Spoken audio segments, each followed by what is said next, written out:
Bismillahirrahmanirrahim. Assalamualaikum warahmatullahi wabarakatuh. Perkenalkan, saya Nadia Rahmaini Grup Budiono, SRSN MSN dengan nomor induk dosen nasional 0026089402. Saya merupakan dosen Prodi Tata Rias Busana, Fakultas Seni Rupa dan Desain, Institut Seni Budaya Indonesia Bandung. Pada kesempatan ini, saya akan memaparkan dokumen pernyataan diri dosen unjuk kerja Tridharma Perguruan Tinggi dalam mata kuliah Atwear dengan kode mata kuliah TRB 4421 dengan bobot 5 SKS yang terdiri dari 1 SKS teori, 4 SKS praktik. Mata kuliah ini ditempatkan di semester 4. Adapun mata kuliah Atwear ini diwajibkan untuk seluruh mahasiswa di Prodi Tata Rias dan Busana.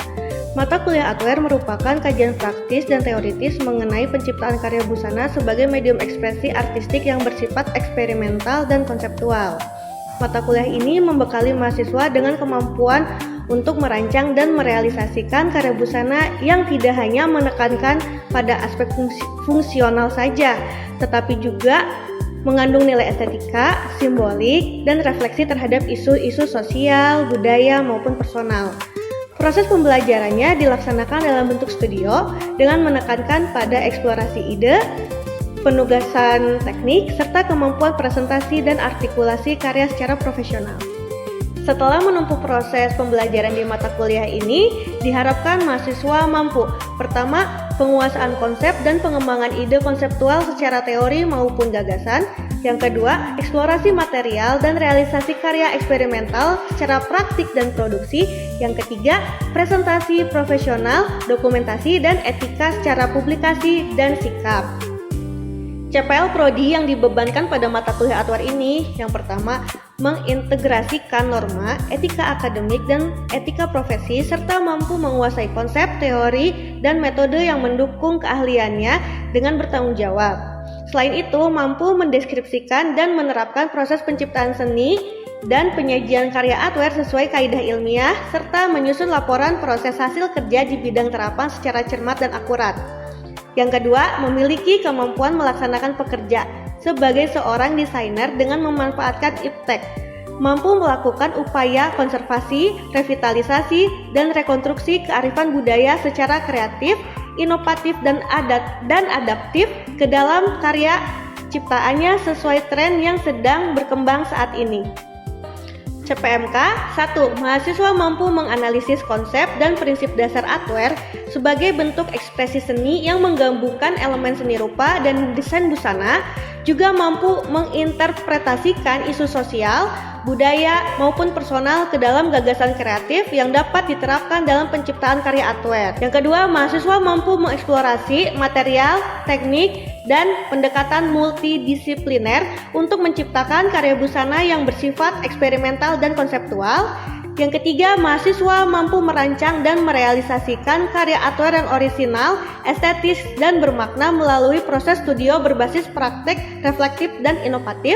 Yang keempat, mahasiswa mampu mendemonstrasikan kemampuan presentasi karya secara profesional, baik dalam bentuk portofolio, pameran, maupun pertunjukan busana atau fashion show. Sub CPMK 1, mahasiswa mampu menjelaskan pengertian Atwear dalam konteks saat ini, mengidentifikasi karakteristik Atwear dibandingkan dengan busana konvensional, dan menganalisis contoh karya Atwear dari seniman-seniman sebelumnya. Mahasiswa mampu mendeskripsikan prinsip-prinsip dasar penciptaan Atwear.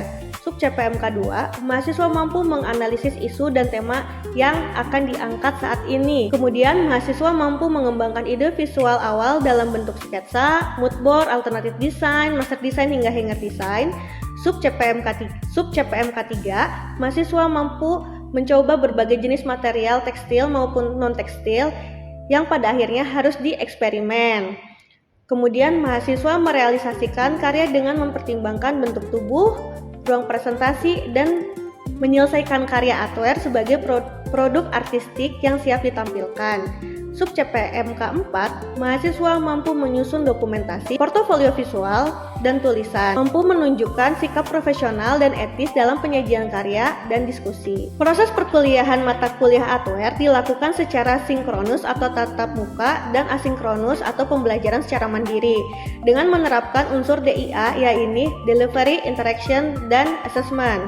Pada tahap delivery, Dilakukan sinkronus tatap muka dengan melakukan demonstrasi langsung di kelas. Kemudian asinkronus atau pembelajaran mandiri menyediakan bahan ajar digital, materi referensi, tren busana, dokumentasi dari karya-karya sebelumnya, serta panduan teoritis mengenai prinsip dasar Atware. Diakses melalui platform pembelajaran digital. Yang kedua, interaction, diskusi kelas. Diskusi kelas memfasilitasi komunikasi dua arah antara dosen dan mahasiswa saat mengidentifikasi karakteristik karya Atware serta membedah isu-isu yang sedang berkembang saat ini untuk dijadikan gagasan ide, dan juga ada bimbingan atau asistensi, sesi konsultasi antara dosen dan mahasiswa dalam proses pengembangan ide visual seperti mood board, sketsa, alternatif, master design, hingga hanger design. Yang ketiga, assessment.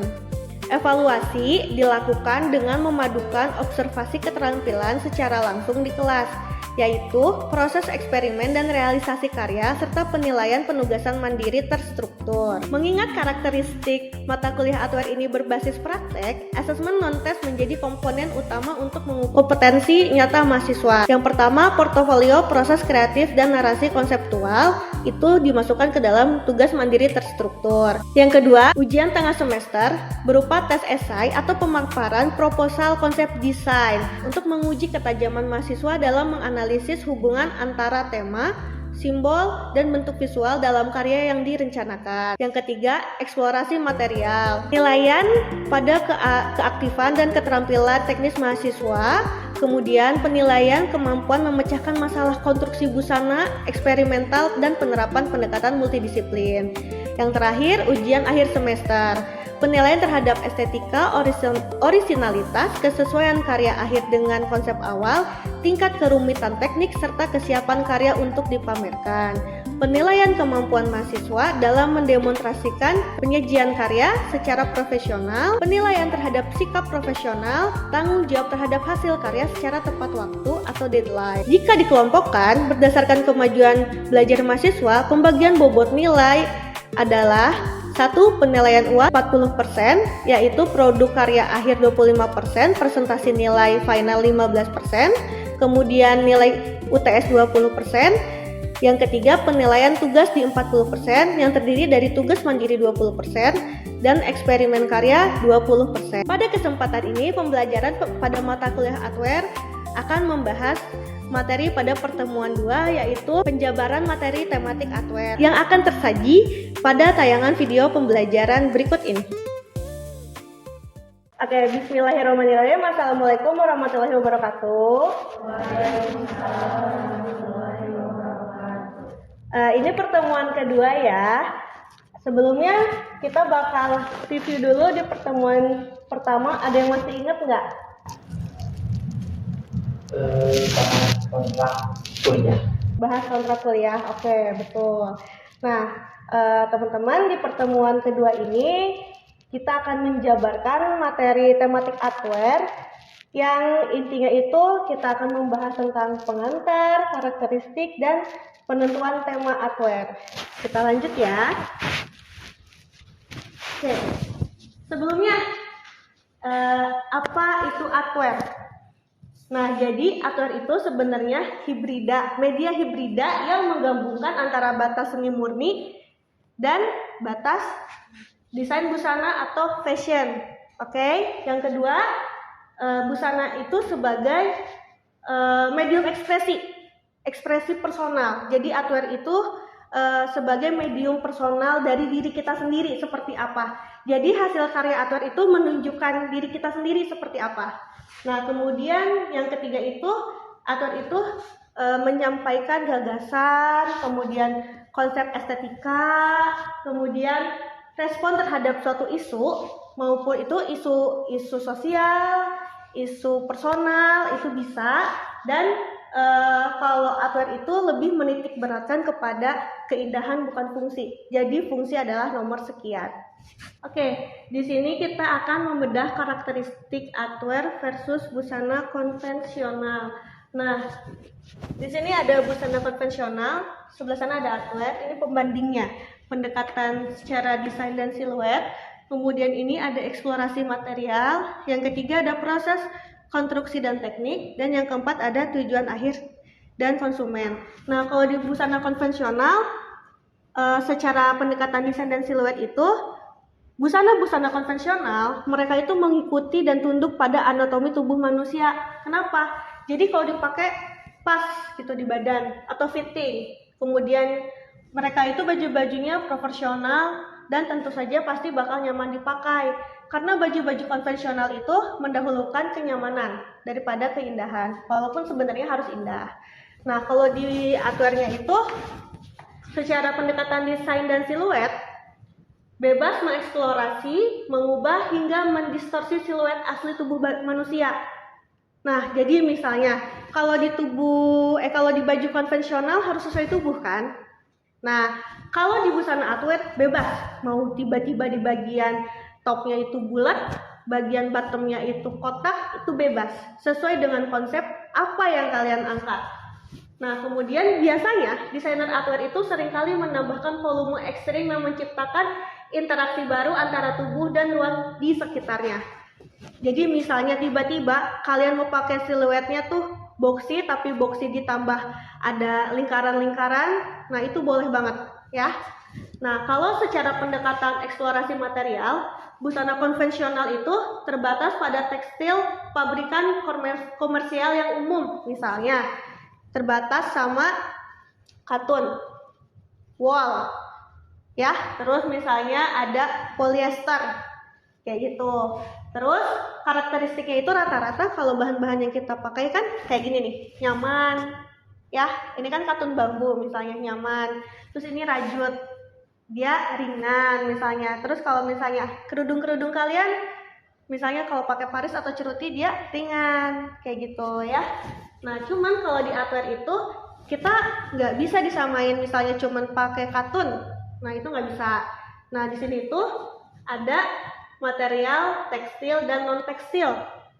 Nah, apa sih material yang non tekstilnya? Bisa kawat, bisa resin, bisa evafoam. Kemudian bisa juga bahan-bahan daur ulang atau juga bisa kayu, sampai bahan-bahan yang di luar nurul kita, misalnya pakai kuningan. Nah, itu bisa sebagai bahan untuk kostum-kostum outwear. Kalau secara proses konstruksi dan teknik, nah kalau kalau busana konvensional kan pakai bajunya polanya pola-pola standar S, M, L kayak gitu kan. Terus polanya juga kalau kita jahit pakai polanya dankart misalnya, atau polanya pola praktis misalnya. Nah, tapi kalau di outwear itu dia mengandalkan eksperimen. Jadi kita tuh lebih bereksperimen. Eksperimen mana? Eksperimen yang merusak. Nah, kemudian kayak misalnya fabric slashing, terus ada molding, sampai ada sakitan atau ukiran-ukiran. Walaupun sebenarnya untuk basicnya tetap kita pakai standar pola baju ya. Cuman ini untuk membuat volumenya gitu.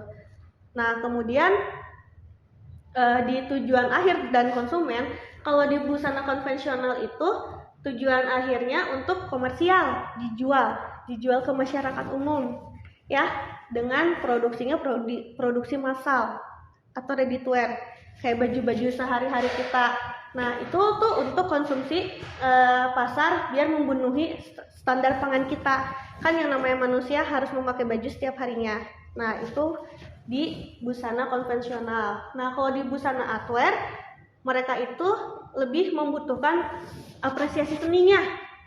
Ya, apresiasi seni, eksibisi galeri, terus sama kebutuhan portofolio secara akademik atau secara profesional, kayak gitu. Nah, kenapa kita ada mata kuliah outwear ini? Karena kalian juga butuh portofolio secara akademik. Oke? Baik. Oke, kita lanjut. Slide berikutnya. Ada inspiration atau inspirasi. Nah, inspirasi itu kan bisa dari mana saja, ya.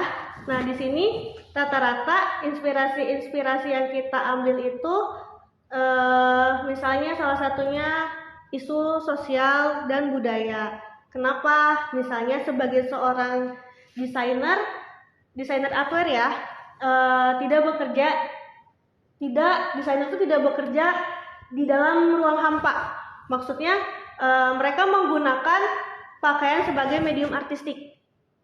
Nah, tadi yang di awal sebagai ekspresi dari diri kalian. Nah, jadi dia lebih kayak mengrefleksi atau mengikuti euforia yang ada saat ini gitu misalnya. Terus kalau secara transformasi narasi ke visual lebih ke Atware ini tuh kasih simbol-simbol ya, simbol-simbol apa yang bakal ada dan dibahas tuh mereka buat di dalam kostum. Jadi nggak semua narasi dimasukin tapi hanya sebagai simbol aja. Nah, terus interpretasi isu menjadi gagasan kreatif. Jadi kalau misalnya kalian mau bikin Atware, ada 3 isu yang biasa kita pakai. Pertama ada isu personal, itu biasanya tentang pengalaman emosional pribadi, kayak ada memori masa kecil kita yang pengen kita angkat misalnya. Jadi isu personal itu bisa digabung sama isu budaya. Gak apa-apa nggak berdiri sendiri, jadi bisa dimix. Malah 3-tiganya pun bisa dimix, ya. Nah, kemudian ada isu sosial, misalnya kalian mengkritik lingkungan atau kesetaraan gender misalnya, itu bisa banget. Kesetaraan, kenapa sih perempuan posisinya tidak setara dengan laki-laki, itu bisa kalian angkat. Kemudian perkembangan teknologi juga bisa kalian angkat, misalnya itu kayak lebih ke futuristiknya. Nah, itu bisa banget. Sama tentang kehidupan urban, kehidupan saat ini ya. Nah, yang ketiga itu isu budaya. Ini lebih ke konservasi, revitalisasi atau rekonstruksi kearifan lokal atau tradisi yang diadaptasi ke dalam tren mode, bisa. Jadi si isu sosial sama isu budaya itu sangat bisa banget buat kalian mix, buat kalian angkat. Nah, apa yang terjadi saat semua ini diangkat? Ada kedalaman makna. Nah, kedalaman makna itu apa? Kekuatan utama dari karya kita yang kita buat, karya Atware yang kita buat. Nah, itu tuh itu tuh si audiens bisa tahu bagaimana cara kalian berpikir, kemudian merasakan emosional yang ada di dalam karya kalian itu melalui kedalaman makna dari kostum yang kalian buat.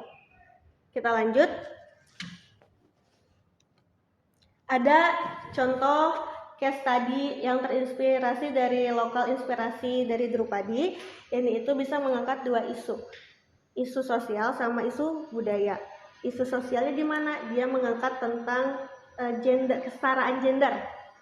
Isu budayanya bagaimana cara kita mengangkat tokoh Drupadi agar lebih membumikan kembali tokoh Drupadi, kasarnya atau seperti itu. Nah, yang pertama di gagasan konseptual. Nah, ini tuh kita mengangkat kisah Sumpah Drupadi sebagai simbol transformasi emosi wanita dari keagungan seorang ratu menjadi sebuah keberanian, amarah, dan perlawanan atas penindasan. Kalau teman-teman tahu kisah Drupadi di cerita Mahabharata, teman-teman akan paham kenapa kita mentransformasikan keagungan ratu menjadi sebuah emosi kayak gitu. Karena kan dalam ceritanya dulu Drupadi anak seorang raja, terus menikah dengan Pandawa 5, dia tersakiti, dihina. Nah, dari situ isu budayanya, sosialnya itu ya ini kita mengangkat keagungan seorang perempuan atas hinaan yang sudah mereka dapat, seperti itu. Terus kalau kita ngelihat ini sudah ke dalam bentuk ya. Kalau kita melihat struktur headpiece-nya itu kan dia lebih ke desain mahkota ya, yang menjulang tinggi ke atas kan. Nah, itu tuh menjadi aksen. Jadi kalau kita lihat kostum ini, oh udah ada nih aksennya di headpiece kayak gitu. Nah, ini tuh sebenarnya untuk memperkokoh kalau memang dia itu tokoh pewayangan. Nah, kalau kita lebih teliti lagi, ini itu lebih kayak api membara.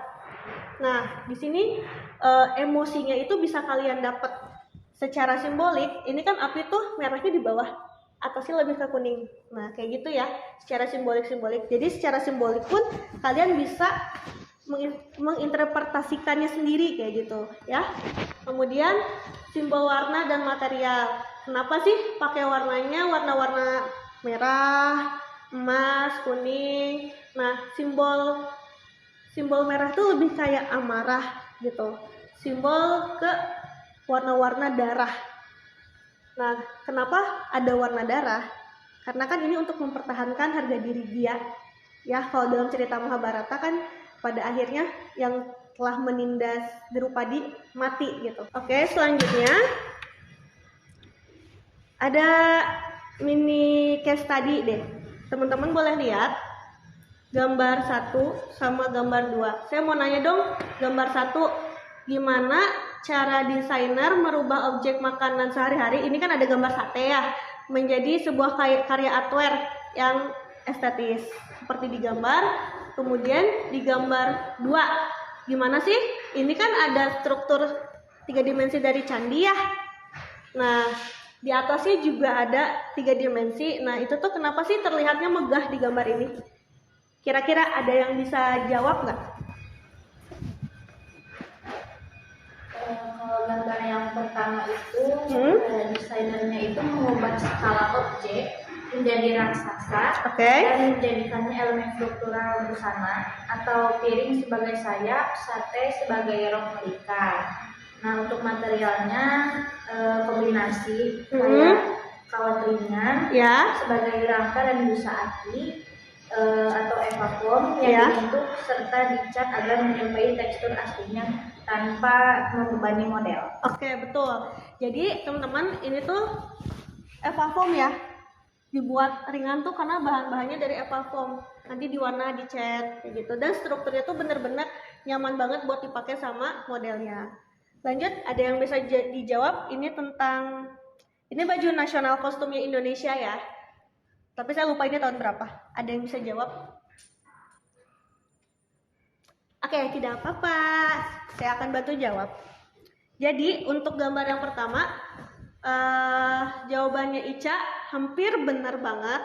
Jadi dia itu kayak merubah objeknya lah, kayak misalnya dibuat lebih besar, terus bahan-bahannya pakai evapom.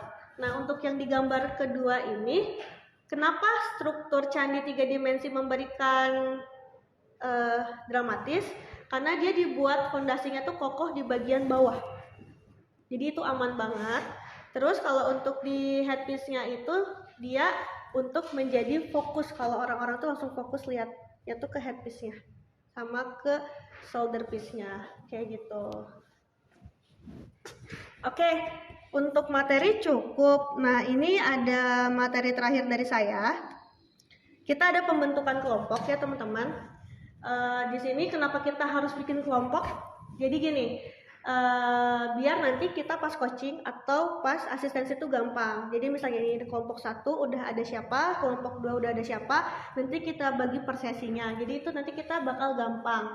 Kemudian untuk eksperimennya nanti teman-teman kalau dalam satu kelompok tuh bisa saling. Terus untuk pembagian bahannya juga teman-teman juga bisa saling sharing juga. Nah, di kelompok 1 ada Panca, Aulia, Anissa sama Syafa. Di kelompok 2-nya ada Putra, Mei, Zalfa sama Ica. Nah, kemudian nanti teman-teman ada tugas mandiri terstruktur buat minggu depan ya. Jadi minggu depan itu setiap kelompok wajib mendiskusikan dan mengunci satu tema. Satu tema aja ya. Untuk isu utama. Misalnya ada isu secara personal, isu budaya, sosial yang akan kalian angkat, dan itu boleh banget di mix, 3-3-nya boleh, 1 boleh atau 2 boleh, atau mau berdiri sendiri juga boleh ya. Yang kedua, kalian tuh udah mulai ngumpulin gambar-gambar atau aset-aset. Di sini tuh kayak misalnya teman-teman udah nyari gambarnya apa, teksturnya apa, kemudian udah cari warnanya apa, siluetnya apa. Nah, itu bakal kita buat mood board ya, itu bakal kita buat mood board dan itu bakal kita buat narasi mood boardnya untuk di minggu depan. Oke, sampai sini mungkin teman-teman ada yang mau ditanyakan? Saya Ica. Ya, silahkan Ica, apa pertanyaannya? Untuk artware ini yang kami buat nanti, apakah harus berjalan dengan nyaman nanti modelnya, atau boleh sama sekali tidak bisa dipakai gerak? Oke, pertanyaan bagus. Jadi gini ya teman-teman, yang namanya artware itu tetap harus dipakai sama modelnya ya. Jadi walaupun tidak nyaman, tapi tetap harus dipakai pada saat misalnya nanti pameran atau nanti kalian fashion show. Ya, jadi walaupun tadi kan kita bilang tidak menitik beratkan kepada fungsi, tapi tetap harus bisa dipakai. Oke, sudah cukup Ica? Oke, terima kasih. Ada pertanyaan selanjutnya, boleh 2 pertanyaan lagi. Oke, silahkan Panca. Panca izin bertanya, kalau buat outwear ini boleh pakai bahan selain kain kayak bahan daur ulang atau bahan yang biasa kita pakai sehari-hari nggak? Oh, oke, itu boleh banget. Jadi bahan-bahan daur ulang itu boleh banget kalian pakai. Kenapa? Karena ini kan kita ada material tekstil dan non tekstil. Nah, itu tuh pada akhirnya kalau kita padukan akan menghasilkan tekstur-tekstur yang unik. Oke, pertanyaan terakhir. Oke, silakan Anissa.